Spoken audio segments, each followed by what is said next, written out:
keadaan kami serombongan para petani datang ke sini memang dalam keadaan wilayah ini adalah wilayah masih berbentuk hutan ya, merubah kehidupan supaya nanti masyarakat ini petani sejahtera.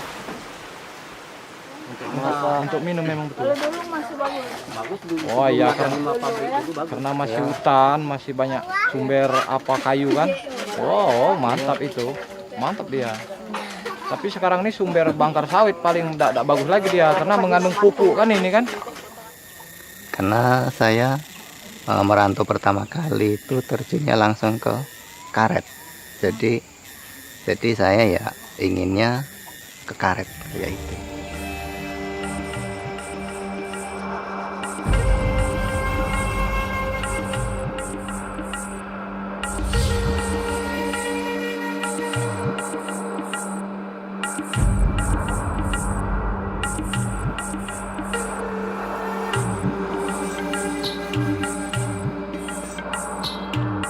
Hutan hujan tropis dataran rendah Indonesia, termasuk yang terluas di Asia Tenggara. Dengan sangat beragamnya jenis flora dan fauna, maka hutan hujan tropis dataran rendah Indonesia dapat digolongkan sebagai pusat keanekaragaman hayati global.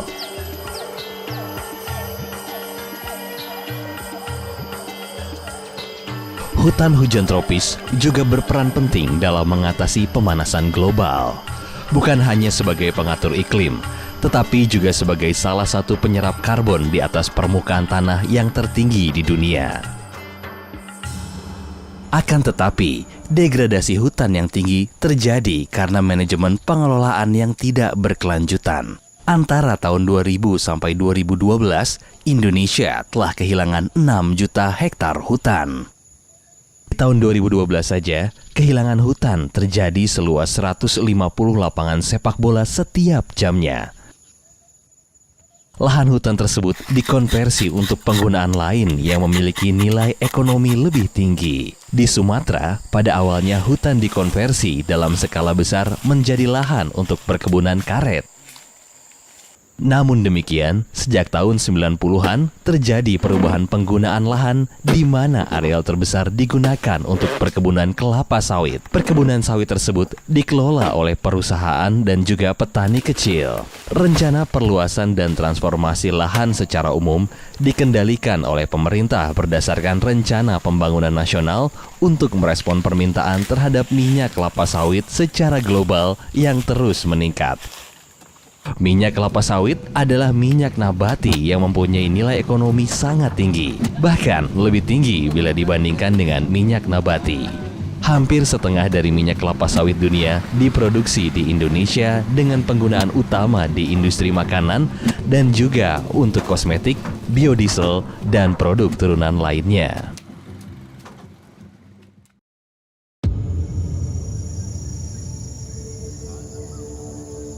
Kerusakan hutan hujan akan menyebabkan penurunan berbagai fungsinya, seperti kemampuannya untuk melindungi keanekaragaman hayati, mempertahankan iklim, dan untuk mendukung kehidupan masyarakat lokal. Tetapi, apakah fungsi-fungsi ekosistem ini masih dapat disediakan oleh sistem lahan yang sudah mengalami transformasi? Jika dapat, sejauh mana? Ini merupakan pertanyaan penting. Tetapi pada saat ini, hanya sedikit penelitian dan data yang dapat diandalkan untuk menjawab isu tersebut.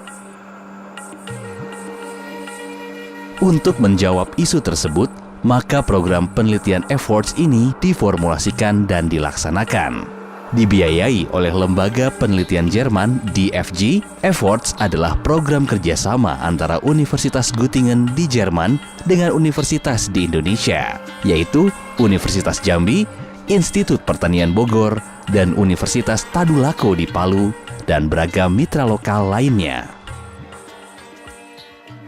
As we know that there is a huge change of the lowland forest in Sumatra, from the lowland forest to some transformation system like rubber plantation, oil palm plantation, and some other agriculture uses. And there is only about 4% of the remaining lowland forest in Sumatra. So I think it is really need for us to study and to find the reconciliation between the ecological function and also human welfare.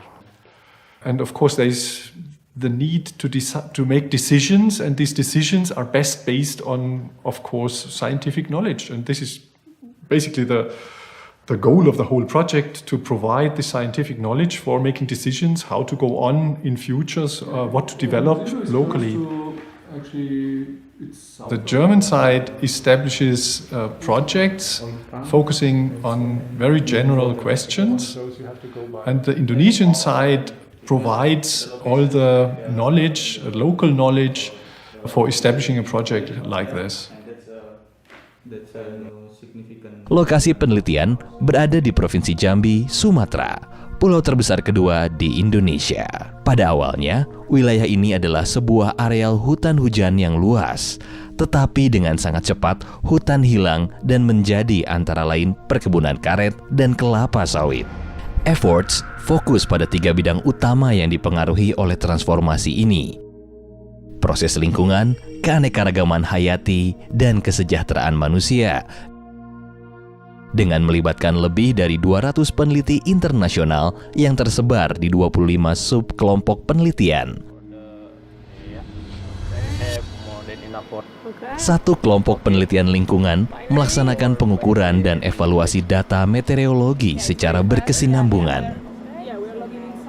Utamanya difokuskan pada pertukaran gas rumah kaca antara perkebunan kelapa sawit dan atmosfer.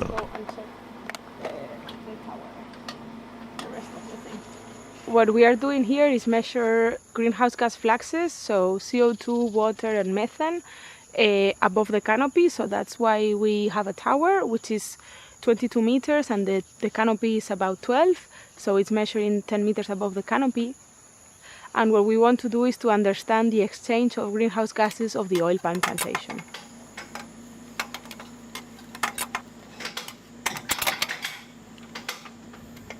So the technique we use is called eddy covariance, and we have 2 main instruments which are on the boom at the top of the tower: a sonic anemometer, which measures the 3 components of the wind and the 3 directions, and then a sensor which can measure CO2, water, fluxes at a very high rate, and then a tube that comes from the top of the tower to the bottom to an instrument which is down in the hut, which measures methane and CO2.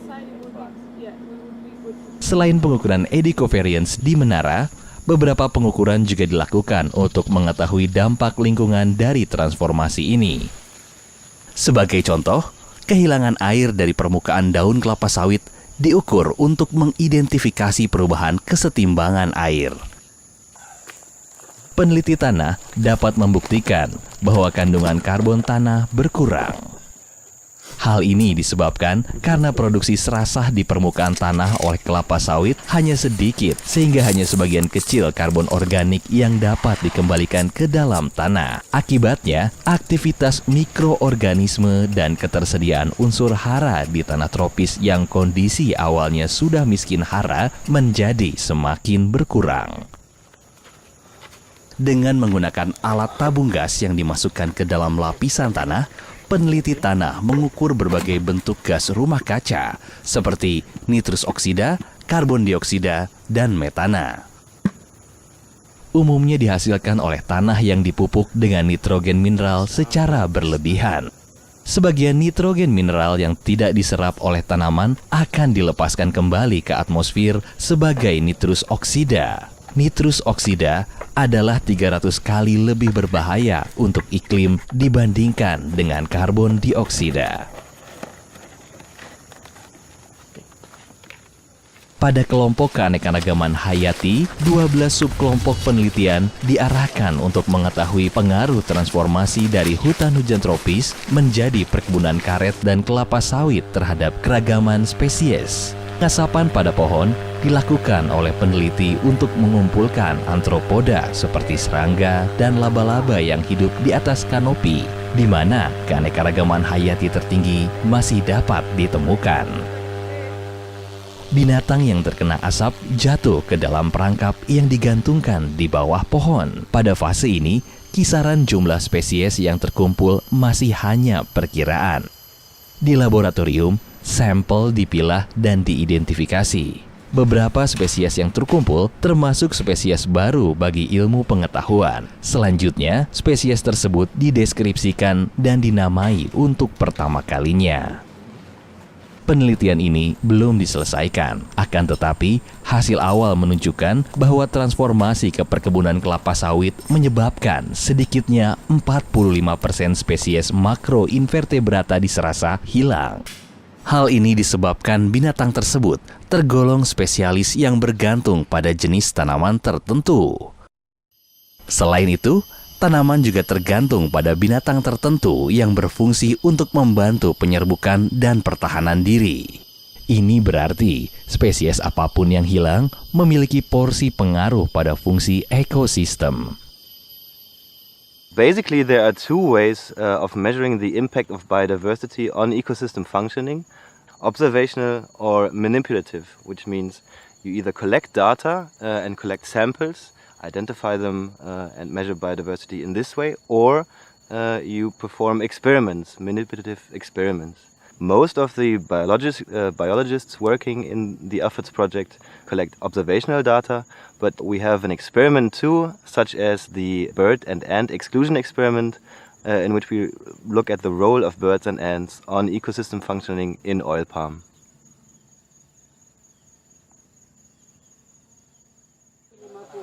Peneliti program Efforts di kelompok sosial ekonomi mempelajari dampak transformasi hutan hujan tropis menjadi perkebunan karet dan kelapa sawit terhadap kesejahteraan masyarakat. Untuk mengetahuinya, para peneliti bertanya kepada masyarakat lokal mengenai perkembangan dan perubahan yang terjadi di lingkungan mereka. Hasilnya secara jelas menunjukkan bahwa semua kelompok sosial di Jambi telah berubah. Seberapa jauh tingkatan perubahan yang terjadi dan siapa yang memperoleh manfaat atau siapa yang merugi, hal tersebut sangat ditentukan oleh latar belakang budaya.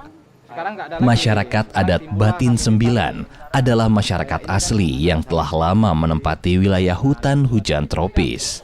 Sejak tahun 1990-an, pemerintah Indonesia telah memberikan konsesi hutan untuk memanfaatkan kayu pada hutan alam, kemudian untuk perkebunan seperti karet atau kelapa sawit. Akibatnya, masyarakat adat Batin Sembilan berangsur-angsur kehilangan mata pencaharian mereka.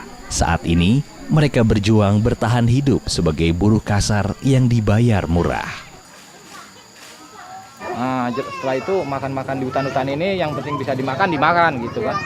Sekarang nggak ada lagi. Di sini memang orang suku anak dalam. Memang orang katakanlah suku terasing di sini kan. Nah, dari dulu sampai sekarang belum ada dasar majunya, belum ada dusun Tenggalung ini. Belum ada. Sebagian besar petani di wilayah ini menanam karet. Pada era penjajahan, pemerintah Belanda memperkenalkan tanaman karet ke Indonesia dengan benih yang berasal dari Brasil. Permintaan karet secara terus-menerus telah meningkatkan taraf hidup petani dan menciptakan lingkungan yang mendukung kemajuan secara sosial ekonomi.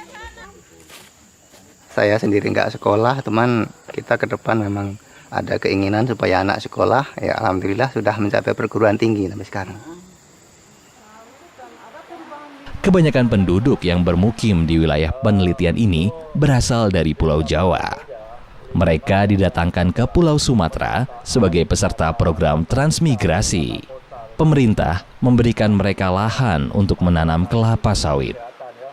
Kini, mereka termasuk yang paling diuntungkan dari transformasi lahan yang terjadi. Utamanya adalah perkebunan kelapa sawit. Masing-masing kepala keluarga itu mempunyai lahan ini 3 hektar. Setiap rumah ataupun setiap kepala keluarga itu mempunyai anak-anak yang sudah sarjana.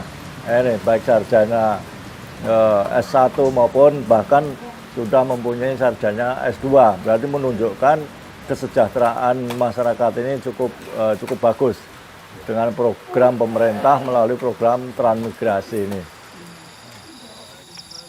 Tetapi bagaimana cara menyelaraskan antara keinginan untuk maju dan sejahtera secara berkelanjutan dengan kelestarian keanekaragaman hayati dan perlindungan iklim. Efforts menyelidiki kemungkinan adanya alternatif lain daripada sistem transformasi yang ada saat ini.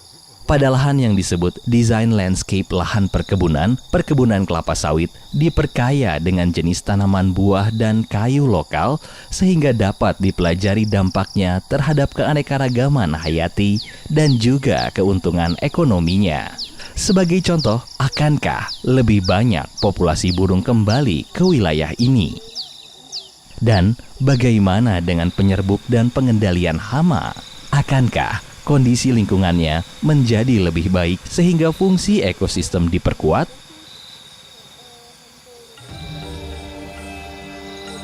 Tim peneliti Indonesia-Jerman dari Efforts berusaha menjawab semua pertanyaan ini ataupun pertanyaan terkait lainnya, serta mengembangkan pengetahuan penting mengenai bagaimana wilayah dataran rendah tropis dapat digunakan secara ekonomis dan pada saat bersamaan juga dapat melestarikan fungsi-fungsi ekosistem utama. Penelitian lebih lanjut sangat dibutuhkan sebagai dasar yang kuat untuk membuat kebijakan secara tepat agar terjadi pembangunan yang berkelanjutan di Sumatera dan juga wilayah lain di dunia yang menghadapi permasalahan kurang lebih sama.